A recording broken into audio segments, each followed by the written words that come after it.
안녕하십니까. 가장 신학교에 오신 여러분들을 환영합니다. 제가 오늘은 이게 늘 해오던 이제 요한계시록 강의를 한번 쉬겠어요. 아마 다음에도 쉬게 될 것 같아요. 왜냐하면 기독교 복음에 대한 성경에 대한, 성경관에 대한 문제와 또 예수님을 어떤 분으로 우리가 보느냐에 상당히 좀 미흡한 분들이 있어서 이거를 좀 꼭 말씀을 드려야 되겠다는 생각을 했어요. 그래서 이번 해하고 다음 해는 오늘은 이제 성경에 대한 문제, 다음엔 예수 그리스도를 어떤 분으로 우리가 정확하게 성경을 얘기하고 있는지에 대한 문제를 좀 다루려고 합니다. 그래서 이제 두 번 경우는 이제 이렇게 요한계시록을 제가 이렇게 건너뛸 겁니다. 자, 오늘은 그러니까 성경은 누구의 얘기인가라고 하는 이제 주제를 가지고 공부를 할 텐데요. 먼저 여러분들이 그 누가복음 24장을 좀 펼쳐 주시겠습니까? 누가복음 24장 27절에 먼저 이 말씀을 보겠습니다. 이에 모세와 및 모든 선지자의 글로 시작하여 모든 성경에 쓴 바 자기에게 한 것을 자세히 설명하리라 그랬습니다. 그 다음에 이제 44절에 가면 또 이런 말씀이 있네요. 또 이러시되 내가 너희와 함께 있을 때 너희에게 말한 바 곧 모세의 율법과 선지자의 글과 시편에 나를 가리켜 기록된 모든 것이 이루어져야 하리라 한 말이 바로 이것이라 하시고, 이런 말씀이 있어요. 성경에 지금 모세의 율법, 선지자의 글들, 시편에 기록한 모든 것들이 다 누구를 가리키는 얘기다? 누구를 위하여 기록된 말씀이다? 바로 나를 가리켜 기록한 것이다 라고 우리 주님이 말씀하고 계십니다. 그래서 오늘 성경을 어떻게 우리가 보아야 하는 문제를 좀 공부를 하려고 하는데요. 우리가 가지고 있는 성경은 이제 구약 성경 39권 있고 신약 성경 27권 합계해서 총 66권으로 우리가 가지고 있죠. 거기에 반해서 이제 유대인들이 가지고 있는 그 히브리 성경은 구약 성경만 자기들 가지고 있죠.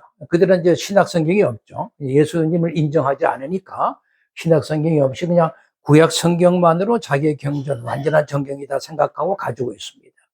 그러니까 유대인들이 가지고 있는 성경을 이제 보통 우리가 이제 그들은 이제 타나크라고 그렇게 합니다. 유대인이 가지고 있는 성경을 타나크라고 하는데, 이 타나크라고 하는 것은 율법서를 이제 토라라고 하거든요. 토라니까 이 타브라고 하는 말을 이제 썼고, 그래서 티읕이잖아요. 티읕. 거기다가 선지서는 네비힘이라고 해가지고 니은이죠. 니은을 썼고, 그다음에 성문서는 케투임이라고 해가지고 카프를 쓴다고요. 이렇게. 그러니까 이게 크지요. 크 발음이 나죠. 크 발음이 나네요. 그러니까 여기다가 아라고 하는 모음을 붙여가지고 타나크 이렇게 이제 그들은 부릅니다. 그들이 가지고 있는 성경을 우리는 타나크로 하는구나 라고 하는 것을 알 수 있고, 이제 분류를 볼 때 우리는 39권으로 분류를 했는데 그들은 율법서 5권은 우리하고 똑같은데, 그 다음에 이제 선지서를 8권으로 분류했고 성문서를 11권으로 분류를 해놨어요. 우리가 지금 보통 이제 구약을 분류할 때는 여기에 이제 역사서를 하나 더 분류하는데, 그들은 이 역사서라는 것을 따로 분류를 하지 않고 이게 선지서나 성문서 이렇게 따로 이렇게 다 이렇게 포함시켜 놨어요. 그래서 합계 그들은 총 24권으로 가지고 있습니다. 유대인들은 자기들이 가지고 있는 타나크는 24권으로 되어 있다. 물론 내용적으로는 이 39권이 다 여기 똑같이 들어 있는데, 그 이유는 뭐냐면 이제 사무엘 상하, 우리는 이렇게 분류되어 있지만 하나로 보는 것이고, 그 다음에 열왕기 상하도 우리는 분류되어 있지만 그들은 하나로 한 권으로 보고, 그 다음에 역대와 상화, 이것도 우리는 두 개로 분류되어 있지만 이들은 하나로 이렇게 얘기를 했고요. 그 다음에 이제 에스라서하고 느헤미야서는 우리는 분류되어 있잖아요. 이제 이들은 그걸 하나로 이렇게 한 권으로 되어 있고요. 그 그다음에 이제 그 호세아서부터 좀 말라기까지가 우리는 12권으로 쭉 이렇게 분류가 되어 있지만 그들은 그 전체를 한 권으로 봅니다. 그래서 그들은 우리는 39권으로 분류했지만 그들은 24권으로 이제 분류해서 이렇게 있습니다. 그들이 가지고 있는 성경을 타나크라고 한다라고 하는 것을 알 수 있고 또 하나 또 의미가 있는 게 뭐냐면 그 유대인들은 자기들이 가지고 있는 이 타나크를 미크라라고 하고도 얘기를 해요. 미크라 성경이라고. 네, 미크라라고도 얘기합니다.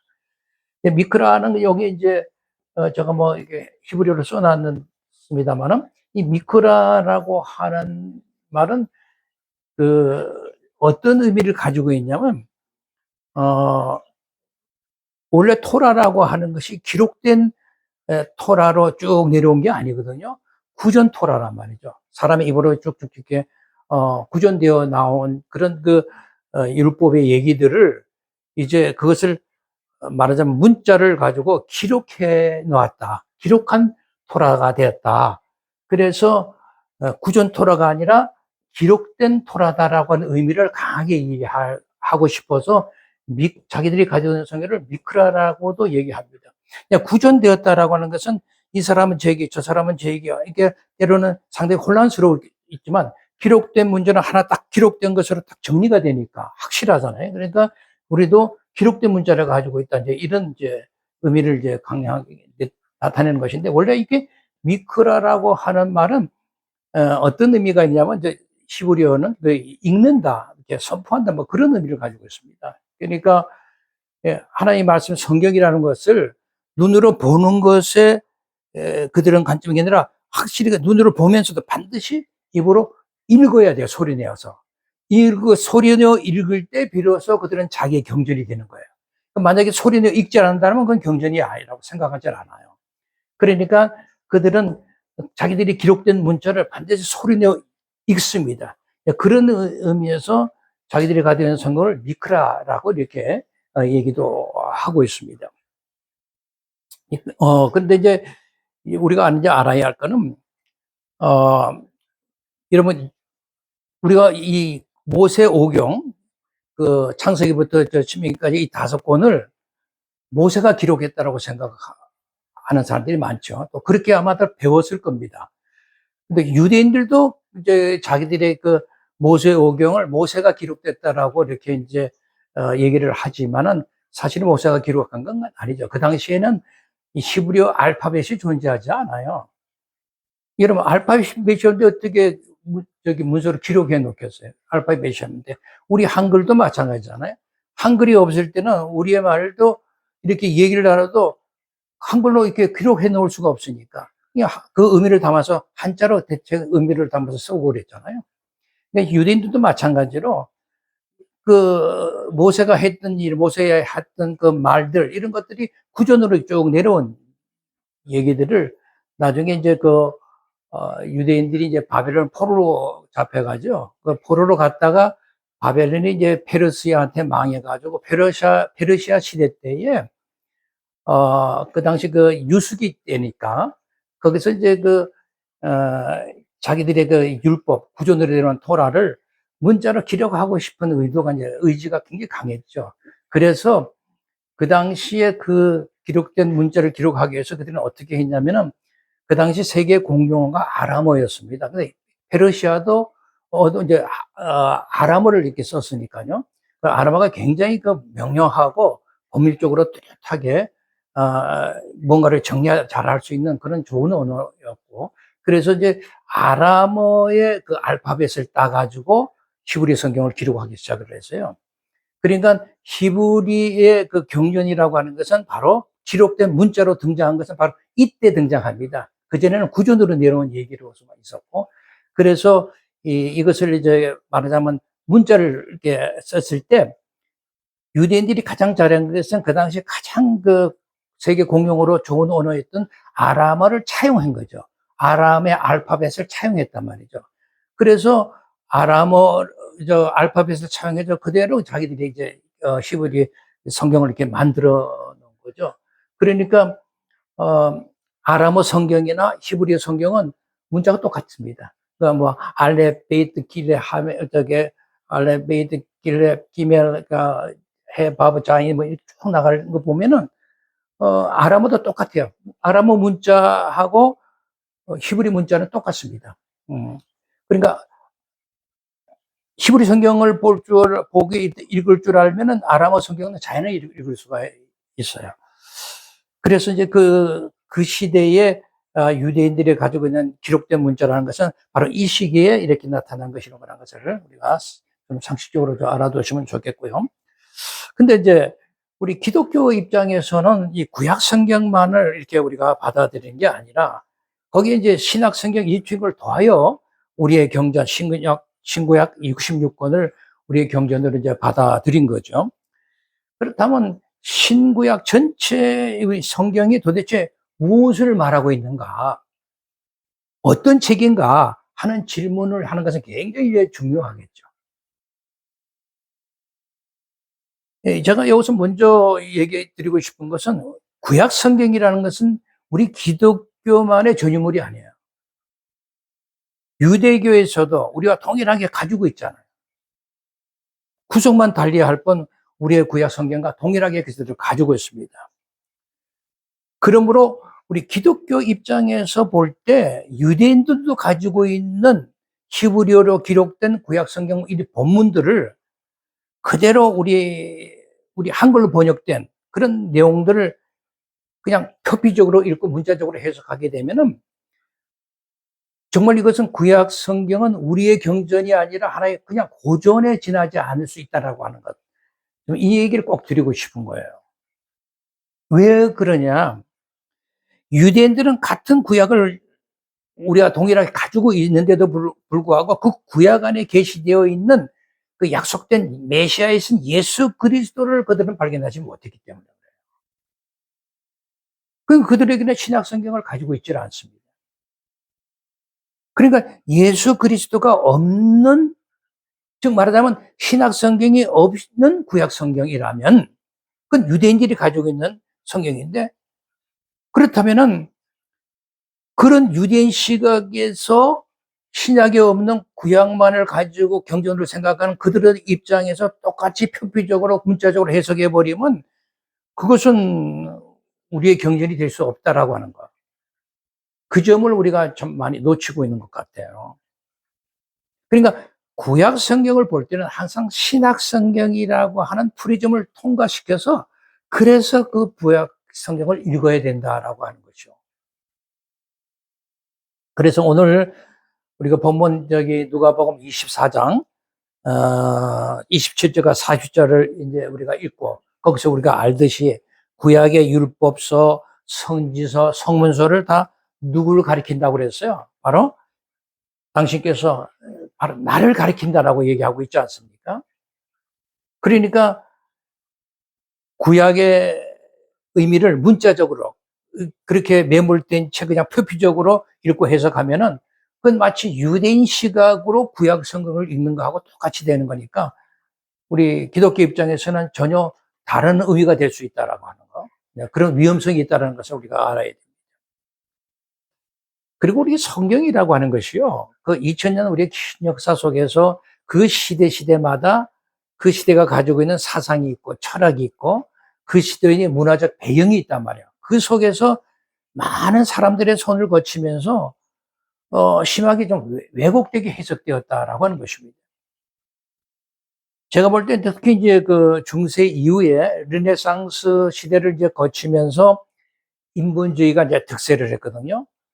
그러면서 인간 중심의 인문학이 이제 발전을 하게 됐고, 또 17세기에는 그 데카르트를 대표로 하고 있는 합리주의가 이제 서구에 이제 등장을 했고, 또 18세기에는 그 임마누엘 칸트로 대변되는 계몽주의가 또 이렇게 서구 사회를 이렇게 휩쓸었죠.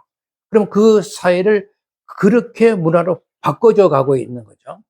그러면서 그 당시에 우리 인간들에게 요구되는 뭐 인권의 문제, 평화의 문제, 자유의 문제, 삶이란 무엇인가 하는 문제 등을 항상 인본주의적인 철학의 색깔을 입혀서 생각하기 시작하고, 그런 것이 그대로 우리 교회 안에 여과 가정 없이 그냥 그대로 이렇게 공격적으로 들어왔단 말이죠. 그렇게 되면서 우리 기독교가 가지고 있는 근본적인 본질을 훼손시켜 갔다라고 하는 것입니다. 우리가 그것을 잘 이해하지 못하잖아요. 훼손됐다는 사실을요. 그러니까 그러는 동안에 어떻게 됐겠어요? 하나님의 나라의 가치관과 이 세상의 가치관이 어떻게 되겠어요? 혼재되어 버리는 거죠. 그래서 오늘날 우리가 참 보면 더욱더 혼재된 것에 아주 익숙해져 있어요. 오늘날은처럼 이렇게 혼재된 것을 좋아하는지 모르겠어요. 정말 혼재된 것을 너무 좋아하는 것 같아요. 근데 전에도 제가 그 가정신학에 처음 할 때 이제 성경론을 하면서 요 얘기 이제 말씀을 드린 적이 있는데, 훈제 연어 맛을 이렇게 시험을 했었어요. 근데 이제 하나는 이제 이 전통 건업 훈제 연어를 이렇게 놓고, 또 하나는 다른 인젝션한 훈제 연어를 넣은 거예요. 인젝션 했다는 것은 이 조미료 같은 것을 넣어가지고 넣은 그런 그 훈제 연어를 이렇게 놓고서, 자, 이 둘 다 이걸 잡숴 보시고 맛있는 음식에 포해 주세요. 이렇게 이제 요구를 한 거죠. 그랬더니 전통 거럽 훈제 연어는 맛이 없다. 그래서 별로 표시를 안 하고 그 인젝션된 그런 훈제 연어에 이게 맛있습니다라고 다 이렇게 표를 주더라는 거죠. 제가 볼 때 말씀이 딱 이와 같습니다. 우리는 너무 이 세상적인 것들을 인젝션한 말씀에 길들여져 있다라고 하는 거죠. 뭐 출세라든지, 뭐 권력이라든지, 뭐 건강이라든지, 부라든지, 하여튼 뭐 그에 뭐 많은 것들을 이렇게 그 말씀에 인젝션 해가지고 그 말씀을 우리가 먹었어요. 그러니까 그 말씀을 먹을 때마다 그것이 너무나 맛있는 거예요. 그리고 그것이 은혜롭다고 생각하게 됩니다. 이런 것은요, 정말 하나님 입장에서 볼 땐 정말 이거 반갑지 않은 일입니다. 그렇지 않겠습니까? 그리고 제가 생각해 보니까 오늘날 제일 큰일 난 것은 뭐냐면, 오늘날은 벌써 이미 아날로그 시대를 지나서 디지털 시대를 거쳐서 지금은 AI 시대를 맞이했어요. 이 AI 시대를 맞이하면서요, 우리 특히 이제 젊은이들을 보니까 우리 기독교를 신앙의 자세에서 있는 것이, 신앙의 자세를 보는 것이 아니라 하나의 문화의 콘텐츠로 이렇게 보고서 그렇게 하나님을 하나의 문화의 콘텐츠로 즐기는 것으로 생각하고, 정말 이렇게 이상한 방향으로 이렇게 흐르는 모습을 볼 때 이건 굉장히 큰일이 아닐 수 없구나라는 생각을 했어요. 그러니까 우리가 성경에 대해서 다시 한번 깊이 한번 의미를 생각해 볼 필요가 있죠. 여러분, 성경이라고 하는 것은 이 새 하늘과 새 땅으로서 회복된 하나님의 나라라고 하는 큰 그림이 있어요. 어떤 큰 그림이 있냐면은, 하나님의 나라라고 하는 것은 새 하늘과 새 땅으로 회복된, 그래서 그리스도의 통치가 이루어지는 그 하나님의 나라, 그런 회복을 위하여 우리 성경이 우리에게 큰 그림을 그려주고 있다라고 하는 것이고, 그리고 또 하나는 뭐냐면 우리 죄인들을 구속해서 구원시키는 그 죄인의 구속이라고 하는 작은 그림이 이렇게 합쳐져서 우리에게 보여주는 거예요. 이 두 그림을 예수 그리스도께서 성경을 통하여 그려놓으신 거예요. 그게 성경인데, 그런데 오늘날 우리 교회 공동체가 보니까 이 큰 그림에는 관심이 없어 보여요. 예? 새하늘과 새 땅으로서의 하나님 나라의 회복에 대한 이 큰 그림에는 별로 관심이 없는 것 같고, 그저 죄인 구속이라고 하는, 그래서 개인 구원받아서 기쁘다라고 하는 그런 작은 그림에 너무 관심을 두고 있더라는 거죠. 이게 빨리 이 성경관을 우리가 빨리 회복해야 됩니다. 작은 그림에 우리가 관심을 갖는 게 이게 문제예요. 이 큰 그림을 놓치고 있다는 거죠. 그러니까 신구약의 성경이라고 하는 것은 그 주제 자체가 바로 예수 그리스도잖아요. 그 예수 그리스도께서 지신 십자가의 죽으심과 부활, 그리고 나서 승천하신 후에 만왕의 왕, 만주의 주로 등극함으로써 인해서 그렇게 회복되고 완성되는 새하늘과 새 땅으로서 회복된 하나님의 나라라고 하는 그 큰 그림, 그것을 주제로 유기적이고 점진적으로 밝히 계시되면서 쓰여진 책이 66권 성경이다라고 하는 것이죠.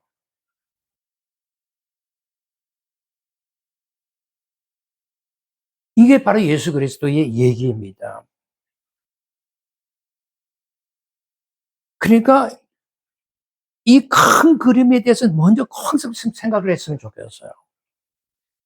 그리고 제가 이제 좀 말씀드리고 싶은 것은 우리 기독교 입장에서 구약도 반드시 우리가 경전으로 받아들였으니까 경전인데 실체의 얘기는 아니다라고 하는 것을 꼭 기억했으면 좋겠어요.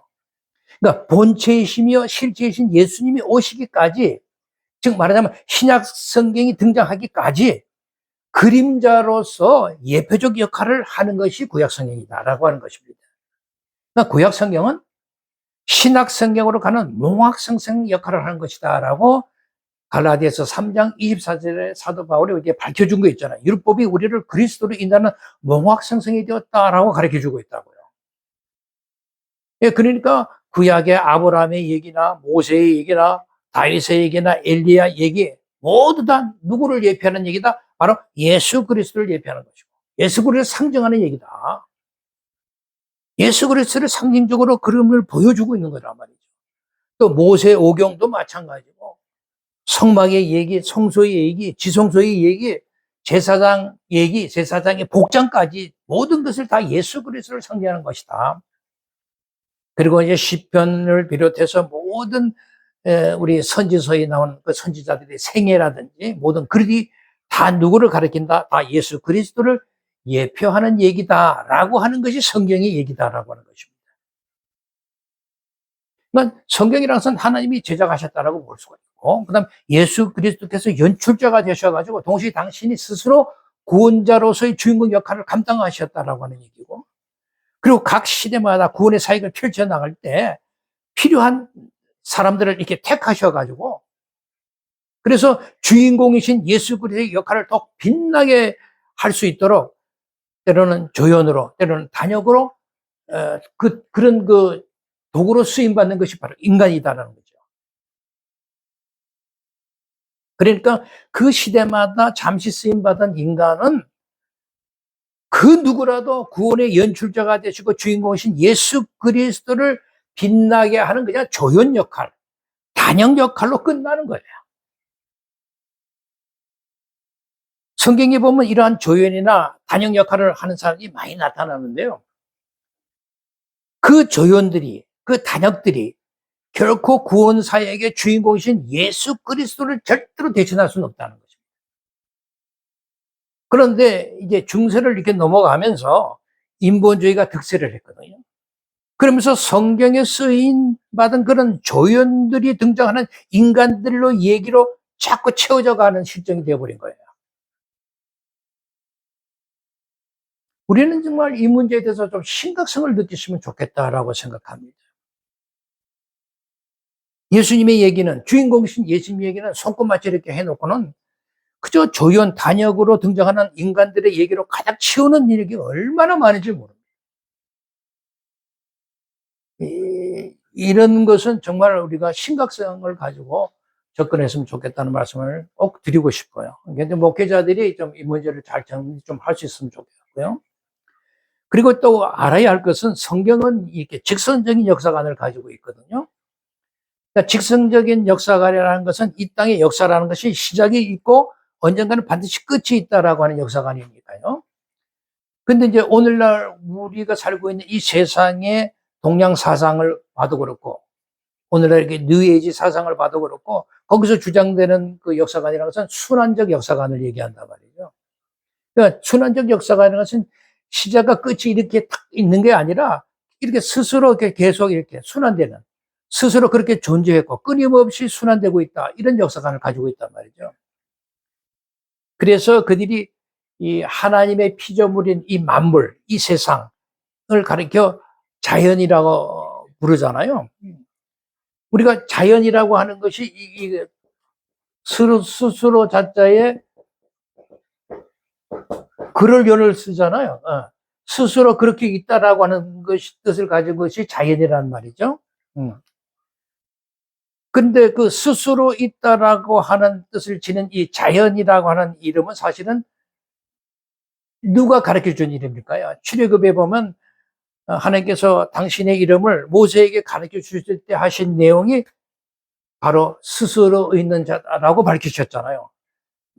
모세에게 나는 스스로 있는 자니라 이렇게 이제 밝혀 주신 것입니다. 그러니까 모세에게 밝힌 당신의 이름은 나는 스스로 있는 자다. 그게 히브리어로 보면 예흐에 아샤 예흐에 이런 말이 있는데 그걸 이제 좀 영어로 번역하면 I am that I am. 그렇게 나는 곧 나다 이렇게 번역되니까 나는 곧 나야. 나는 곧 나 스스로 있는 거야. 이런 이제 뜻을 가지고 있는 거죠. 그런데 이제 대체적으로 하나님을 믿지 않는 거나 또 하나님을 모르는 자들이 이 자연, 즉 스스로 있다라고 하는 이 자연을 어떻게 생각하냐면 이건 하나님의 창조물에 지나지 않는데 이 자연을 그냥 하나의 막 거대한 신으로 보잖아요. 뭐 산에 가면서 큰 나무도 뭐 거기에 다 신이 있다라고 생각하고 큰 바위도 신이 있고 뭐 어디 가도 다 신이 그냥 존재를 하잖아요. 그러니까 이건 범신론이죠. 그 범신론이 바로 이게 오늘날 이게 동양 사상이고 불교도 마찬가지고 힌두교도 마찬가지고 뉴에이지 사상도 마찬가지. 이게 범신론입니다. 다들. 그러나 우리 그리스도인들은 우리는 그런 게 아니야 하는 걸 알잖아요. 사람들이 스스로 있는 것, 이 자연이라는 거 부르는 것이 신이 아니다. 그건 하나님의 창조물이 지나지 않는다는 걸 알고 있잖아요. 그러니까 피조물인 자연을 오히려 창조하신 분 스스로 있는 자만이 하나님이시다는 사실을 안단 말이죠. 그래서 우리는 그분에 의해서 시간과 물질과 공간이 창조되었다라고 하는 거, 그리고 이 역사는 끝없이 순환되는 것이 아니라 반드시 시작이 있으면 끝이 있다라고 하는 것을 우리에게 가르쳐 주잖아요. 우리는 그걸 안단 말이죠. 직선적인 역사관을 가지고 있는 걸 안단 말이죠. 언제나 끝이 있다는 거예요. 그러니까 성경을 바르게 이해하고 읽을 수 있는 성도라면은 우리 역사에는 반드시 종말이 있구나, 끝이 있구나 라는 것을 반드시 생각하고 그걸 깊이 가슴에 담고 그래서 신앙생활을 어떻게 해야 된다? 종말론적인 신앙생활을 해야 된다는 거죠. 네? 네. 이게 굉장히 중요합니다. 종말론적 신앙생활을 해야 된다라고. 그러니까 성경은 모두가 예수 그리스도에 관한 얘기다라고 하는 것을 꼭 좀 기억하시고 우리는 그래서 오늘 누가복음 처음 읽었던 그 24장 27절과 44절의 본문에서 우리 그 사실을 확인하고 시작을 했잖아요.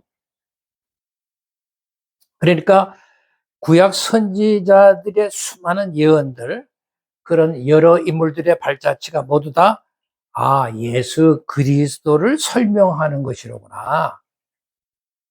그 얘기들이 십자가를 지시고 부활하신 예수 그리스도 안에서 완성품으로 계시되고 있다는 것을 우리가 알게 되는 거예요.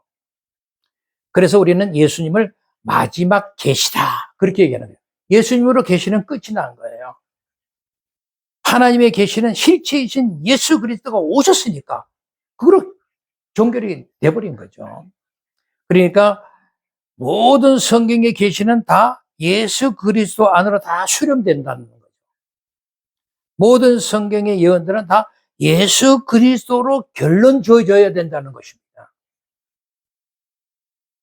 오늘날 뭐 우리 교회 다니고 있고 또 예수 믿는다는 사람들이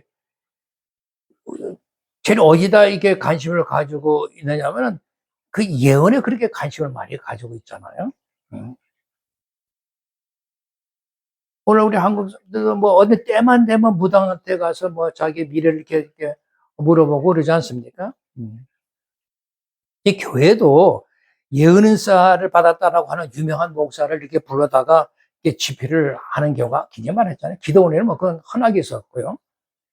그럴 때는 뭐 그 앉을 자리가 뭐 없을 정도로 그냥 메어 터집니다. 그러니까 뭐 예언을 받으려고 머리를 지미를 대려고 수백 메타씩 막 줄을 서고 그러지 않았어요? 그만큼 사람들이 대부분 예언 은사를 이렇게 자기 기륭 하복을 이렇게 좀 알아보려고 하는 거죠. 예언 자체가 자기가 이 땅에서 미래가 어떻게 될 것인가 그런 기륭 하복에 대한 문제를 이렇게 좀 알고 싶어서 이제 그렇게 하는 건데 이 땅에서 나의 미래가 어떻게 될 것인가.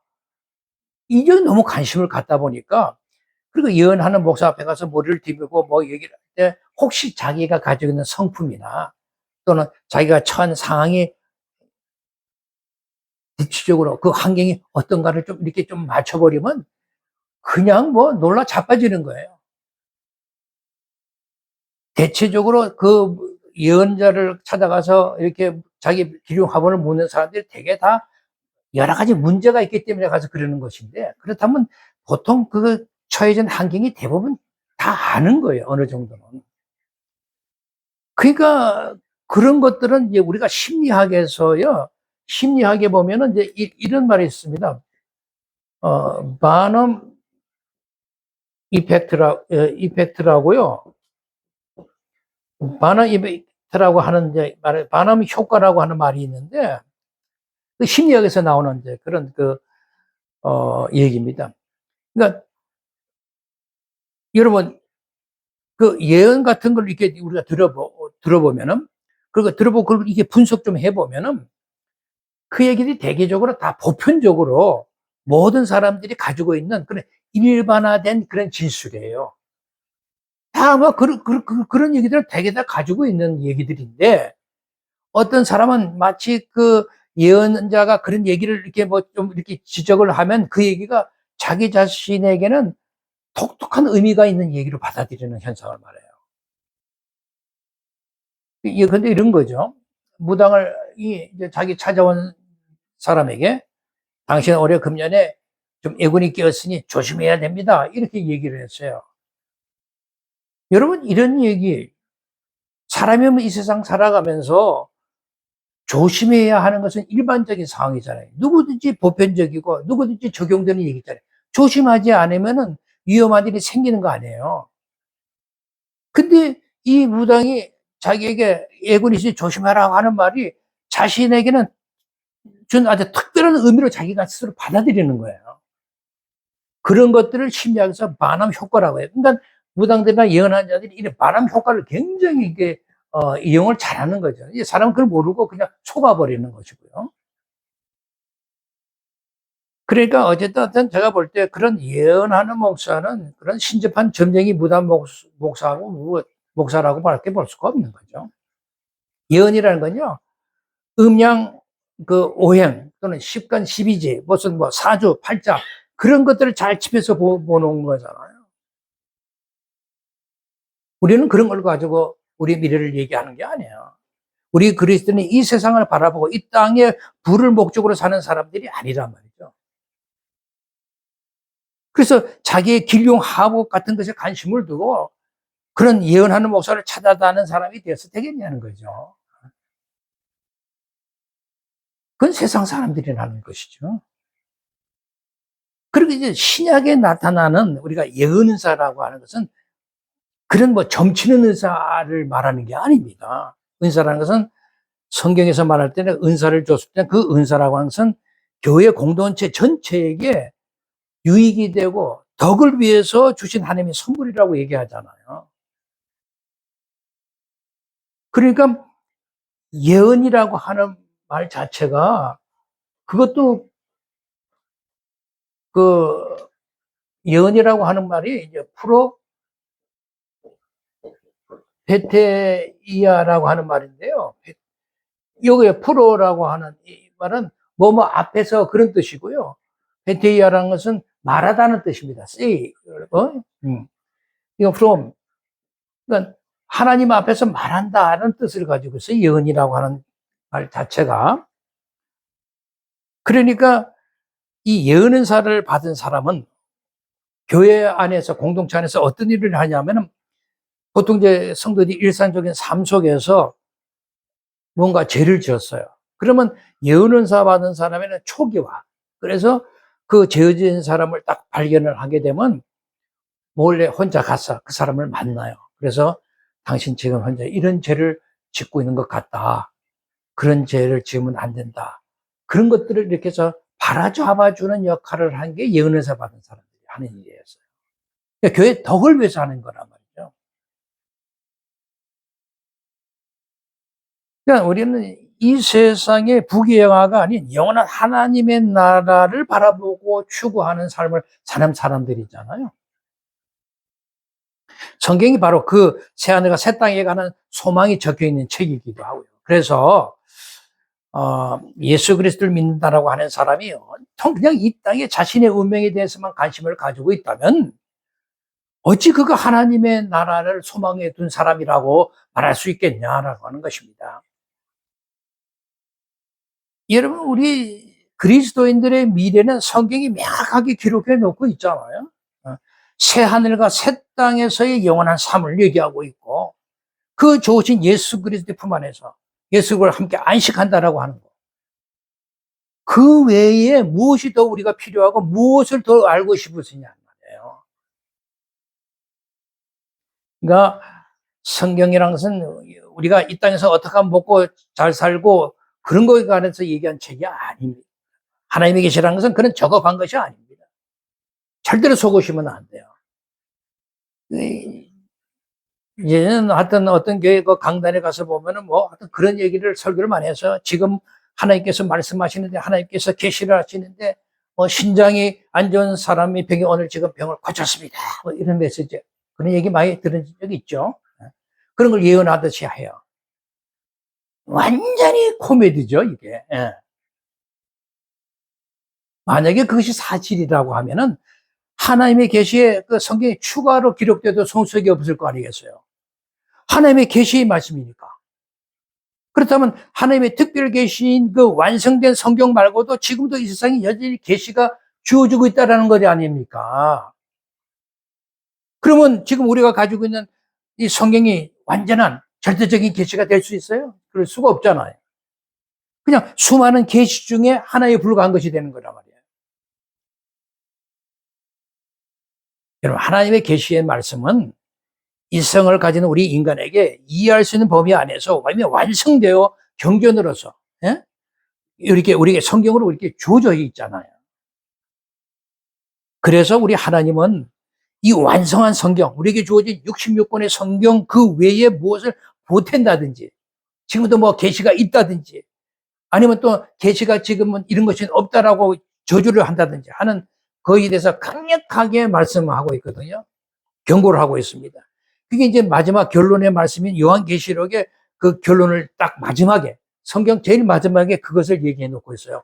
요한계시록 22장 18절과 19절에 보시면 그런 말씀이 있죠. 내가 이 책의 예언의 말씀을 듣는 각인에게 증거하노니 만일 누구든지 이것들 외에 더하면 이거 외에 어떤 더 계시가 있다라고 얘기한다면 하나님 반드시 이 책에 기록된 재앙을 그에게 더하시겠다라고 하는 것이고요. 또 만일 어떤 누가 이 책의 예언의 말씀에서 그거를 제하여 버리면은 하나님이 이 책에 기록된 생명나무와 거룩한 성에 참여함을 제하여 버리겠다라고 얘기하고 있어요. 그러니까 우리에게 주어진 성경 말씀 외에 무엇이 뭐 또 예언이 있다고 계시를 받았다 이런 얘기를 하고 쓸데없는 얘기하면 하나님 그 사람을 결코 용서치 않을 것입니다. 성경은 완벽하고 완전한 성경이에요. 우리의 정경이에요. 그리고 성경은 마귀를 이기고 죄를 공격할 수 있는 유일한 우리의 무기이기도 하고요. 그래서 성경을 성령의 검, 하나님의 말씀이라고도 얘기하는 거 아닙니까? 하나님은 우리 성도들에게 유일하게 성경만을 우리에게 딱 무기로 지어준 거예요. 다른 무기 필요 없어. 이 무기를 가지고 있으면 네가 사탄과 싸워서 이길 수 있어. 어떤 세상을 이길 수 있다는 그 무기를 주신 거잖아요. 성경은 그러니까 완성된 하나님의 말씀이고 그 66권만이 완성된 계시다. 그걸 꼭 기억을 해야죠. 그리고 이제 제가 이제 막 오늘 좀 짧게 할게요. 마지막으로 제가 이제 앞서 좀 언급했던 그 성경의 주제가 뭐냐 하는 문제인데 그 바로 예수 그리스도의 성경은 얘기다. 그리고 그 예수 그리스도께서 지신 십자가의 죽으심과 부활하시고 그리고 승천하신 후에 그가 만왕의 왕 만주의 주로 등극하심으로 인해서 회복되고 완성되는 새하늘과 새 땅으로 회복된 하나님의 나라라고 말씀을 드렸어요. 성경의 주제가. 여러분, 이 성경의 주제가 뭔가를 꼭 기억해 주시면 좋겠어요. 그러니까 성경에서는 예수 그리스도의 얘기인데 그분이 죽으시고 부활하시고 승천하신 후에 만왕을 만주의 주로 등극하셨다. 그래서 이 땅이 회복되고 완성되는 새하늘과 새 땅으로 회복된 하나님의 나라의 얘기다라고 하는 것 꼭 기억하시고 또 기억해 주시면 좋겠어요. 그냥 내가 죄를 구속받아서 내가 구원됐다. 이것이 성경의 얘기로, 이건 작은 그림이에요. 그 얘기도 성경의 얘기지만 이 큰 그림을 위해서 작은 그림이 필요한 거예요. 그걸 잊어서는 안 됩니다. 그리고 구약과 신약으로 우리가 이게 볼 때, 여기 구약은 뭐예요? 첫 창조잖아요. 구약은 첫 창조고, 신약은 뭐래?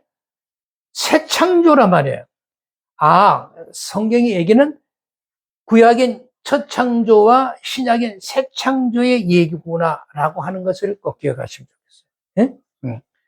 또 하나는, 구약이라고 하는 것은 옛 언약이었지만 신약은 새 언약의 얘기다. 그러니까 성경 자체가 구약, 신약을 어떻게 했냐. 구약은 옛 언약으로, 신약은 새 언약의 얘기로 우리가 이해하고 성경을 읽으라는 것입니다.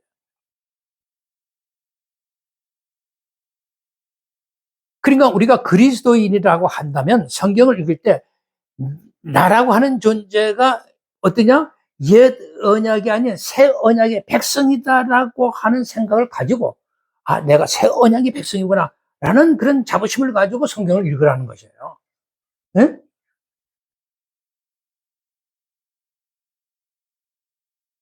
굉장히 중요한 얘기죠. 새 언약의 백성이구나 내가. 그런 관점에서 성경을 보시라는 거예요.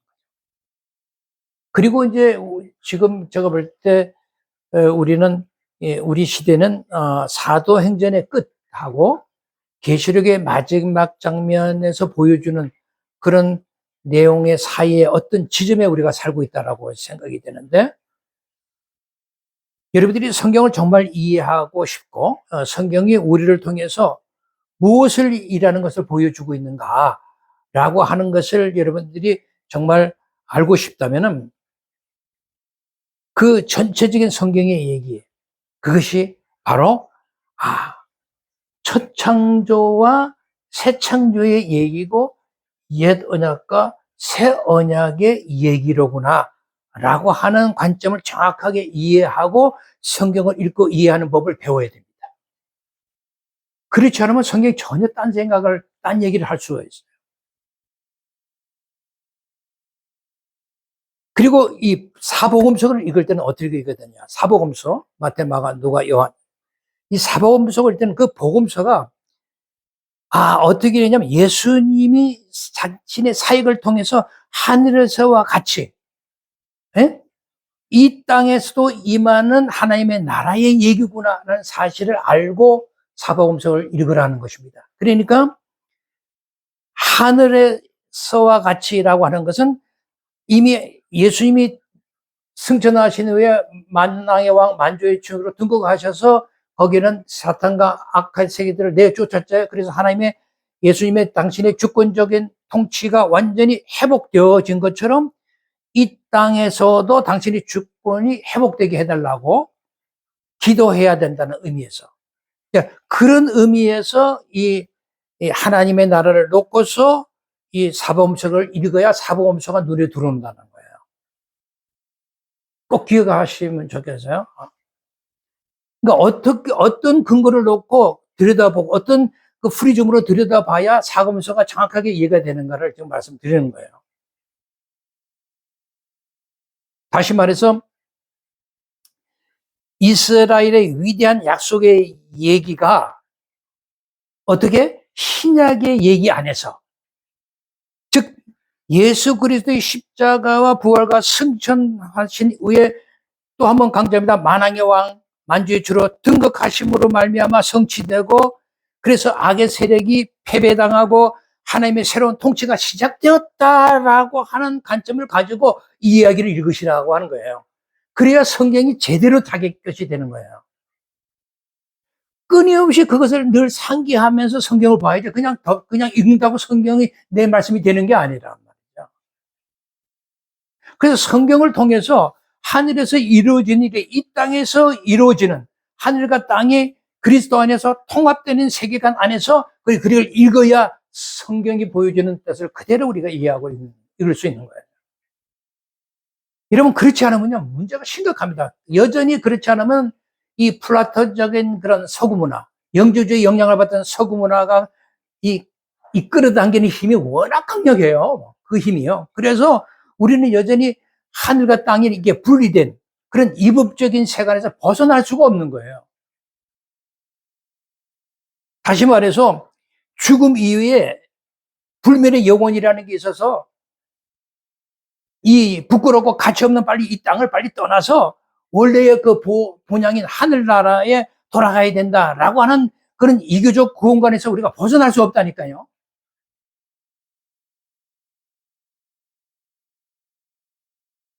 그러니까 오늘 이런 말씀들을 다시 한번 꼭 되새겨서 한번 더 들어보셔야 우리가 정확하게 기독교적인 입장에서 성경을 보는 눈이 이렇게 확 열립니다. 그리고 특히 이제 바울 서신을 읽을 때는 어떻게 읽어야 되느냐? 바울 서신을 읽을 때는요, 굉장히 많죠. 바울 서신들이 많이 있는데 그것은 항상 새 창조의 일을 진행하도록 부름받은 우리 교회 공동체. 우리 교회 공동체라는 것은 새 창조의 일을 진행하도록 부름받은 존재들이다라고 하는 거죠.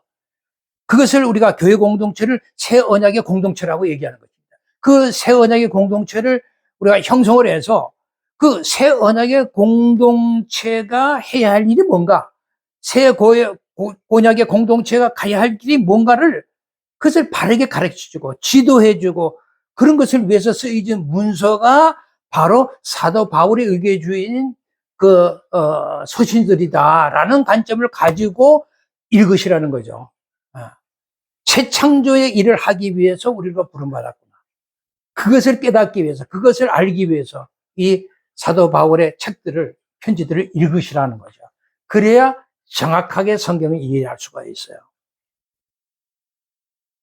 근데 구약도 마찬가지잖아. 구약도 읽을 때 하나님이 한 민족을 이렇게 택해서 당신의 창조 세계를 이 악으로부터 구출하는 계획을 어떻게 진행하셨는가에 대한 관점을 가지고 그 얘기를 읽어야 구약을 읽을 수가 있다는 거예요. 그냥 막 읽어서 되는 게 아니라고요. 근데 제가 여기서 분명히 좀 말씀드리고 싶은 건 뭐냐면 꼭 알아야 될 것이 뭐냐. 우리 그리스도인이 구약 성경을 읽을 때 분명히 우리의 구원의 얘기로 읽습니다. 분명합니다.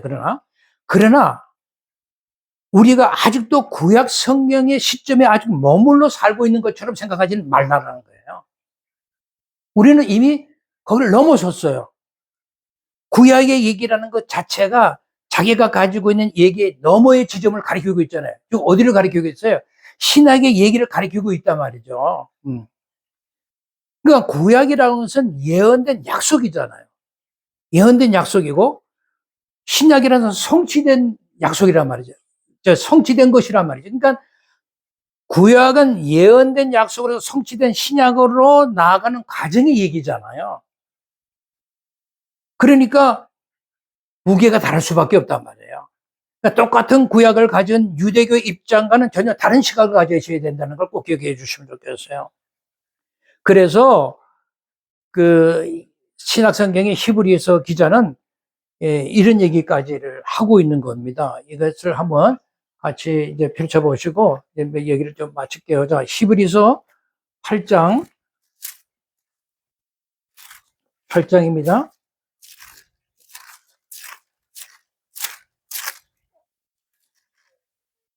7절에서 13절입니다.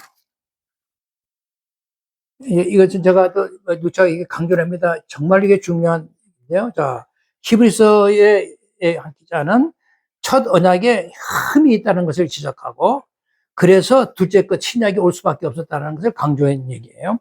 7절에 보면 저 첫 언약이 무음하였더라면 둘째 것을 요구할 일이 없었으니 그러니까 첫 언약이 흠이 있기 때문에 둘째 것이 올 수밖에 없었다라고 밝히고 있죠. 그러면서 8절에 보세요. 자, 이제 날이 이르면은 날이 이르면 어떤 일이 일어난다? 내가 이스라엘의 집과 유다 집으로 새 언약을 세우리라. 예?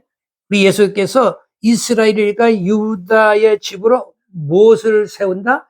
새 언약, 옛 언약, 옛 언약인 이것이 아니라 새 언약을 세우리라 라고 얘기하면서 9절에 뭐라 했습니까? 그 새 언약이라는 것은 저 애굽 땅에서 인도해 내던 날에 저희와 세운 그 모세가 시내산에서 세운 그 언약과 같지 않다라고 밝히고 있어요. 그러면서 10절에 가면은 그날 후에 내가 이스라엘 집으로 세울 언약은 이것이디 하니까 이제 새 언약을 이렇게 세우게 되면 이 새 언약을 이제는 이것을 마음판에 기록해 놓겠다는 거예요. 그러면서 그렇게 되면 그 새 언약 속에서 나는 너희의 하나님이 되고 너희들은 내게 백성이 된다. 새로운 하나님과 백성의 관계가 설정이 되고 있잖아요. 그러면서 11~13절에 가면 새 언약이라고 하는 것은 뭐냐 말씀하셨는데 첫 것은 낡아지게 하는 것이니 낡아지고 새하는 것은 없어져 가는 것이다. 그러니까 구약은 심지어는 낡아져 가지고 새하여 없어져 가는 것이다 라고까지 평가를 해요. 그러니까 이걸 분명히 우리가 잘 아셔야 돼요. 여러분 유대인들도요. 아까 얘기했지만 율법서, 선지서, 이제 성문서가 있잖아요. 성문서보다는 선지서를 더 귀한 거를 생각하고요.